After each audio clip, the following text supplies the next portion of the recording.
Dear students, welcome to GCU Learning Management System. Dear students, chapter number 6 chemical bonding last topic आज पढ़ेंगे हम इस chapter का dipole movement. Dipole movement सबसे पहले डिफाइन कर लेते हैं। Dipole movement is the degree of polarity in a molecule, यानी कोई मॉलिक्यूल कितना पोलर है उसको हम डायपोल मूवमेंट कहते हैं। डिग्री ऑफ पोलैरिटी है, इट मींस जितना डायपोल मूवमेंट ज्यादा है उतनी ही पोलैरिटी भी ज्यादा होगी।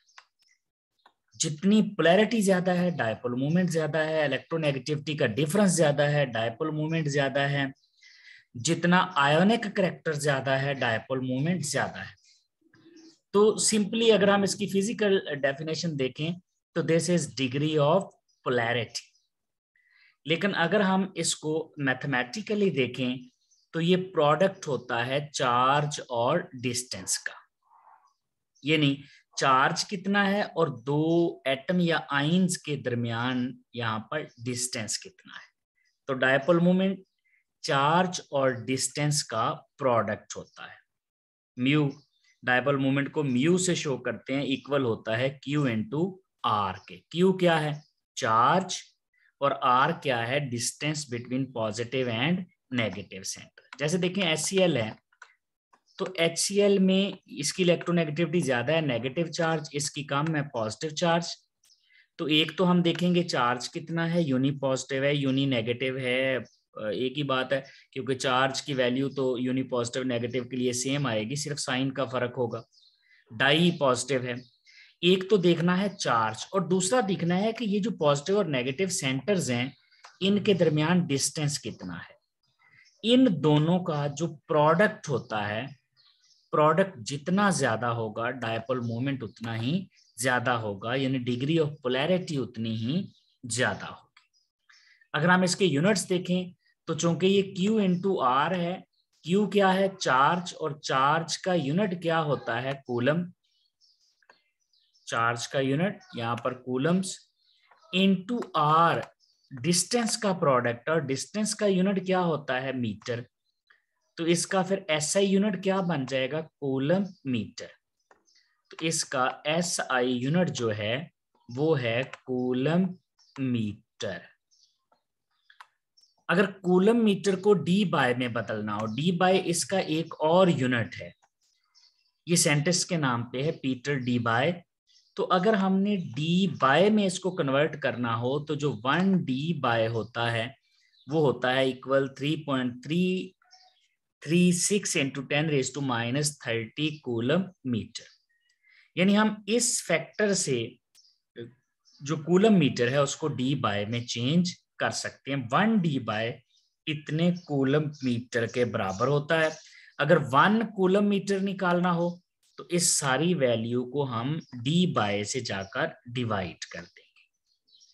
तो इस तरह हम कूलम मीटर को डी बाय में और डी बाय को कूलम मीटर में बदल सकते हैं। लेकिन याद रखिएगा इसका SI यूनिट कूलम मीटर है, Q इंटू आर से निकालते हैं। अब ये जो डायपोल मूवमेंट होता है ये वेक्टर क्वांटिटी होती है, और वेक्टर क्वांटिटी है तो इसका मतलब है इसकी डायरेक्शन भी होगी और इसकी मैग्नीट्यूड भी होगी। जैसे HCl है तो HCl में क्लोरीन की इलेक्ट्रोनेगेटिविटी ज्यादा है और हाइड्रोजन की कम है। अब इसकी direction from positive to negative होती है, it's direction is from positive to negative. और अगर मॉलिक्यूल ऐसा हो जिसमें एक से ज्यादा यानी 2 से ज्यादा एटम हो, पॉलीएटॉमिक हो जाए, यानी उसमें 2 या 2 से ज्यादा डायपोल क्रिएट हो रहे हों, तो फिर हम उसकी वेक्टर एडिशन निकाल लेते हैं हर डायपोल मूवमेंट की। जैसे HCl में तो एक ही यहाँ पर डायपोल है, लेकिन अगर एक से ज्यादा डायपोल हों, जैसे वाटर है तो वाटर में देखें डायपोल ज्यादा होंगे। यहाँ पर एक ये वाला डायपोल है H और O के दरमियान, और दूसरा ये वाला भी डायपोल है H और O के दरमियान। तो फिर हम नेट वेक्टर एडिशन निकाल लेते हैं उसका डायपोल मूवमेंट निकालने के लिए, नेट वेक्टर एडिशन। जैसे देखें CO2 है तो CO2 में यहाँ पर ये एक पोल है पॉजिटिव और नेगेटिव, और ये दूसरा पोल है पॉजिटिव और नेगेटिव। तो जब हम इसका नेट निकालते हैं, डायपोल मोमेंट वेक्टर एडिशन करते हैं, तो ये एक दूसरे के इफेक्ट को कैंसिल कर देते हैं। रिजल्ट क्या निकलता है, यहाँ पर डायपोल मोमेंट 0 आता है, वेक्टर एडिशन 0 आ जाती है, रिजल्टेंट मूवमेंट इसका 0 आता है। लेकिन अगर हम वाटर में देखें तो ये देखें इसकी डायरेक्शन किधर है, फ्रॉम पॉजिटिव टू नेगेटिव। इसकी डायरेक्शन, चूंकि वेक्टर क्वांटिटी है, इसकी डायरेक्शन पॉजिटिव से नेगेटिव की तरफ होगी। और फिर जब हम इसका नेट डायपोल मूवमेंट यानी इसका और इसका, ये जो इंडिविजुअल डायपोल मूवमेंट है OH वाले, इनका नेट निकालते हैं तो वो आता है 1.85 डी बाय। तो वाटर का डायपोल मूवमेंट 1.85 होता है। जितना डायपोल मूवमेंट ज्यादा होता है, पोलैरिटी ज्यादा होती है। इसका मतलब है वाटर एक पोलर मॉलिक्यूल है, जबकि कार्बन डाइऑक्साइड एक नॉन पोलर मॉलिक्यूल है। अब अगर हम एक एग्जांपल लेके इसको सॉल्व कर लें, फर्ज करें हमारे पास एक मॉलिक्यूल है AB और यहाँ पर ये यूनिट पॉजिटिव चार्ज है इनका, जो हमने इसको सेपरेट किया हुआ है। यूनिट पॉजिटिव चार्ज कितना होता है, यूनिट पॉजिटिव या नेगेटिव 1.6022 10⁻⁻19 कॉलम। तो ये यूनिट पॉजिटिव या नेगेटिव चार्ज, हम इसको कहते हैं यूनिट चार्ज है। ये यूनिट चार्ज आ गया और डिस्टेंस कितना आ गया, 100 पिकोमीटर, यानी 100 × 10⁻⁻12 मीटर। मैंने कूलम मीटर बना लिया, इसका ऐसा यूनिट कूलम मीटर है। पिकोमीटर 10⁻⁻12 मीटर होता है। ये इसको हम सॉल्व करके यूं भी कह सकते हैं, ये 10⁻10 मीटर रह गया। तो अब हमें दो चीजें चाहिए होती हैं डायपोल मूवमेंट निकालने के लिए। एक चाहिए होता है Q, वो भी हमारे पास है। दूसरा चाहिए होता है R, वो भी हमारे पास है। तो अब हम दोनों का प्रोडक्ट ले लेते हैं, Q और R का। तो Q और R का जब प्रोडक्ट लेते हैं, ये देखें Q कितना है 1.602 10⁻⁻19 कॉलम, R कितना है 100 × 10⁻12 मीटर। तो ये आ गया 1.602 10⁻29 कूलम मीटर, ऐसा यूनिट। अगर इसको डी बाय में बदलना है तो हमें पता है 1 डी बाय किसके बराबर होता है, 3.336 10⁻30 कूलम मीटर। तो हम गिवन वैल्यू को इससे डिवाइड कर देते हैं, तो वो डी बाय में वैल्यू आ जाएगी 4.8 डी बाय। यानी जितने भी कूलम मीटर में वैल्यू आई है, उसको जो हमारा फैक्टर है, कांस्टेंट फैक्टर 3.36 10⁻30 कूलम मीटर, आप उससे डिवाइड कर देंगे। जब उससे डिवाइड करेंगे तो ये हमारे पास है डी बाय में वैल्यू आ जाएगी। डी बाय में वैल्यू जरा रीजनेबल बड़ी वैल्यू होती है, उसको अंडरस्टैंड करना इजी हो जाता है। ये जो वैल्यू कूलम मीटर में आती है बहुत छोटी वैल्यूज होती हैं, इनको अंडरस्टैंड करना थोड़ा मुश्किल होता है। इसके बाद है डायपोल मूवमेंट की एप्लीकेशन। एक तो डायपोल मूवमेंट से हमें ज्योमेट्री का आइडिया हो जाता है।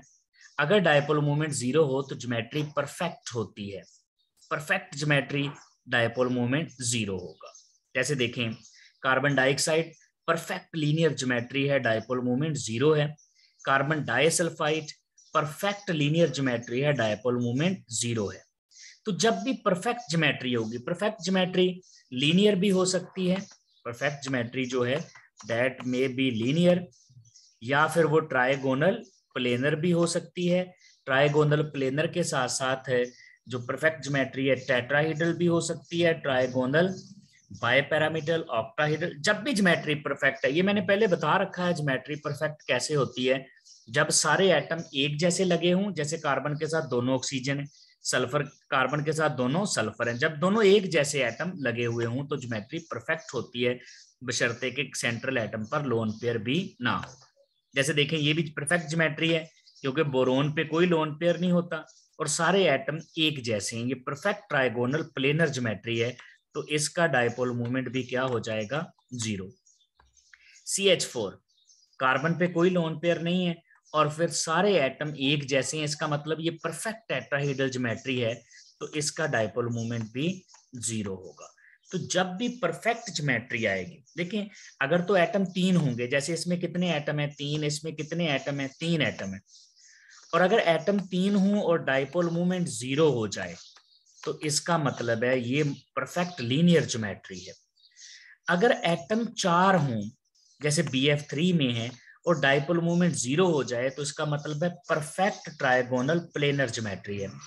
अगर एटम 5 हो, जैसे CH4 में है, एक कार्बन और 4 हाइड्रोजन, और डायपोल मोमेंट 0 हो जाए, तो इसका मतलब है परफेक्ट टेट्राहेड्रल ज्योमेट्री है। जैसे देखें वाटर, अगर हम वाटर को देखें तो वाटर में भी 3 एटम है, जैसे CO2 में और CS2 में 3 एटम है, लेकिन वाटर का डायपोल मोमेंट 0 नहीं है, 1.85 है, हालांकि इसमें 3 एटम है। तो इसका मतलब है ये लीनियर नहीं है, इसकी ज्योमेट्री परफेक्ट नहीं है। तो इस तरह अगर 3 एटम हो और लीनियर डायपोल मोमेंट 0 आ जाए 3 एटम का, तो लीनियर है। 4 एटम का 0 आ जाए तो ट्राइगोनल प्लेनर है। अगर 5 एटम हो और डायपोल मोमेंट 0 है, तो इसका मतलब है परफेक्ट टेट्राहेड्रल ज्योमेट्री है। अगर नॉन 0 आ जाए तो वो डिस्टॉर्टेड ज्योमेट्रीज होंगी, फिर वो परफेक्ट ज्योमेट्री नहीं होगी, क्योंकि जो डिस्टॉर्टेड ज्योमेट्रीज होती हैं उनका डायपोल मोमेंट नॉन 0 होता है। जैसा कि देखें H2S 0.95 d/, हालांकि ये ट्राइएटॉमिक है। अगर आप गौर करें तो H2S में 3 एटम है, लेकिन इसका डायपोल मोमेंट 0 नहीं है। 0 नहीं है तो इसका मतलब ये लीनियर नहीं है, बेंट है।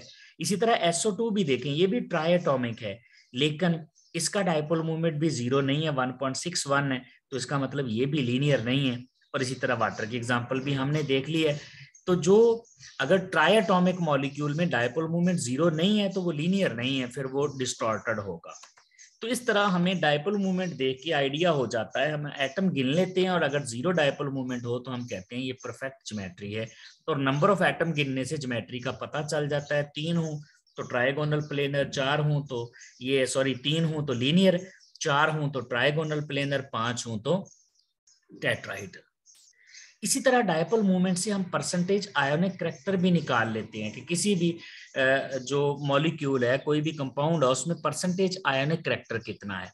जैसा कि आपको याद हो, हमने आयनिक बॉन्ड में पढ़ा था कि सबसे ज्यादा जो आयोनिक करैक्टर है वो CSF में है, और ये आयोनिक करैक्टर कितना है, 92% था। हमने पढ़ा था कोई बॉन्ड 100% आयोनिक नहीं होता। फिर हमने NaCl में भी आयोनिक करैक्टर पढ़ रखा है। NaCl में आयनिक करैक्टर जो था वो 72% था। तो आयोनिक करैक्टर हम डायपोल मूवमेंट से निकाल लेते हैं। इसका फार्मूला क्या है आयोनिक करैक्टर का, mu observed over mu ionic into 100। अब हम म्यू ऑब्जर्व्ड गिवन होगा, म्यू आयोनिक हम खुद निकालेंगे। म्यू आयोनिक किसके बराबर होता है, म्यू आयोनिक बराबर होता है Q इंटू R के। और इस तरह हमें पता चल जाएगा कि इसमें जो परसेंटेज आयोनिक करैक्टर है वो कितना होगा। डायपोल मूवमेंट ऑब्जर्व निकालने के लिए हमारे पास डिफरेंट मेथड्स मौजूद है। अब इसकी एग्जांपल देखें कि ऑब्जर्व डायपोल मूवमेंट HF का कितना है, 1.90।